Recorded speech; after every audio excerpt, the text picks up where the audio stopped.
Kia ora everybody and welcome back to the kitchen. We went up north, my husband and I, last week, and we went to this cafe and we had date scones, but they were like orange and date scones, and it cost us $6 a piece, and they weren't that big, but they were really good. They tasted really good. We are going to be replicating what you made us, except we're going to be doing it for free here. Right, I've got 1.5 cups of self-raising flour and a cup of plain flour. I like doing it that way because if we use too much self-raising flour, it tends to taste soda, and I don't like soda scones. So I've got 200 grams of butter, and I'm going to be rubbing that in a minute. I also sifted all my flour into here so that it was all combined, the plain flour and the self-raising flour. I chopped up 200 grams of dates, and I squeezed in the juice of one orange, and I've also got the zest in there. Can you see all that? And that went into the microwave. I popped that into the microwave for a couple of minutes just to soften it up, or 1.5 minutes, whatever your preference is. And I'm just going to mix this up with my hands so that it resembles breadcrumbs, and then we'll add all the other bits and pieces in a moe. See you soon.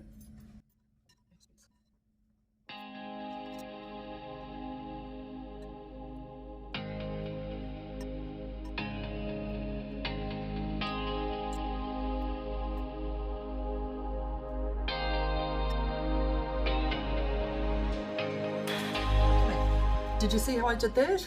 So now it looks like, I don't want to put my hands in there just yet, like breadcrumbs, like really fine breadcrumbs.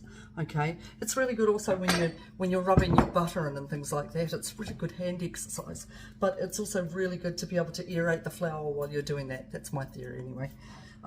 So now I am going to add my milk, and I've got full cream milk. Don't be using skim.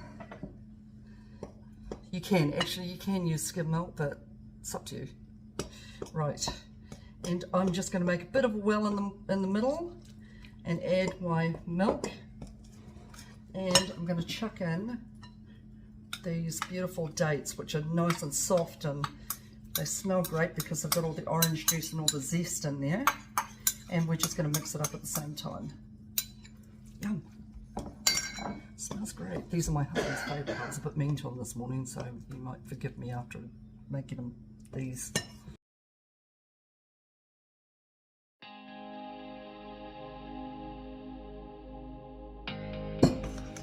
So I use the same cup too. I use this for the measurement for the flour, and this for the same measurement for the milk. Keep it nice and consistent. Right. So now that I've done this, I'm just going to carefully mold it into a shape. I'm not going to knead it. We don't need scones, okay? The less handling, the better.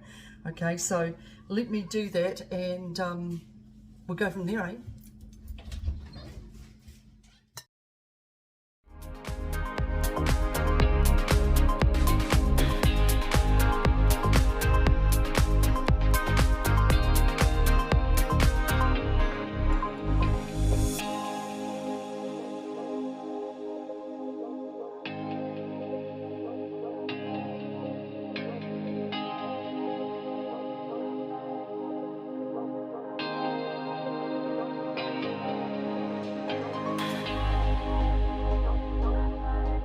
A bit of a clean up here, and I've got my scones all ready. For the most part, they're all about the same size, except for that one, it's a bit big.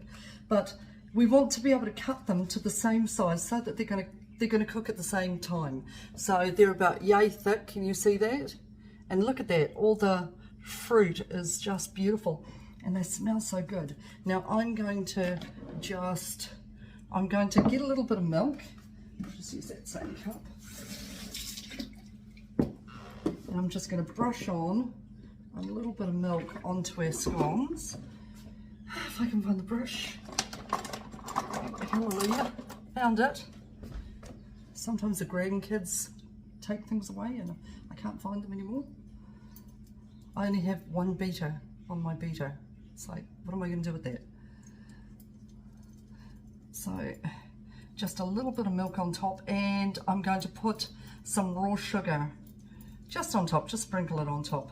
I don't normally do this for scones, but for these ones I'm going to. They did it in Kirikiri, we can do it here. So let me do that, and then I'm going to pop them into my oven. Now you already know what the temperature is, don't you? 180 degrees, fan bake. And I've already got my oven going, so it's already nice and hot. And I'm just going to sprinkle a little bit of this on each one. Let's make it a little bit more special. Hopefully my husband will forgive me for being rotten to him this morning. Right.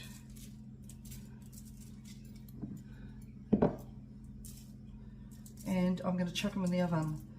I don't know how long they're going to take to cook, I'll let you know. Surprise. Okay, see you soon. Okay, the scones are nearly cooked. They're still in the oven doing their thing, but I've just turned them around to brown them up so that they're all even. Now, I've got a little bit of butter here. I've got some butter, and I'll give you all the measurements and things like that. Hopefully I won't leave anything out. Okay, I've got my butter in here, and I've got the rind of about half a small orange, and I've got some mixed spice and a little bit of brown sugar. Ooh, there's my scones. So I'm just going to give it a quick mix up.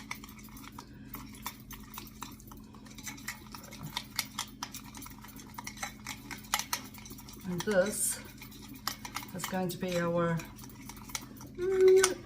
special butter that we're going to put on our scones. Yum! I'll just try that. Yum! Tastes really good. Oh, that tastes really good. Yeah, really good. Okay, so let me get the scones out of the oven and I'll see you soon, eh? Right, these took about 20 minutes to come out of the oven. Check those out. How good do they look? Right, let's split one open so we can have a look.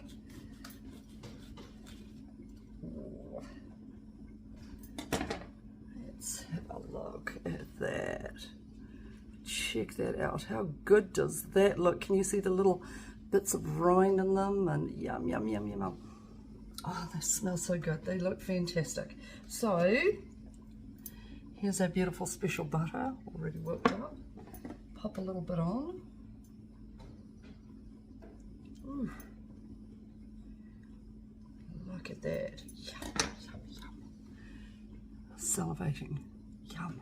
So, from our family to your family, I hope you're well. Take care of each other and take care of yourself. We'll see you next week. Ka kite anō.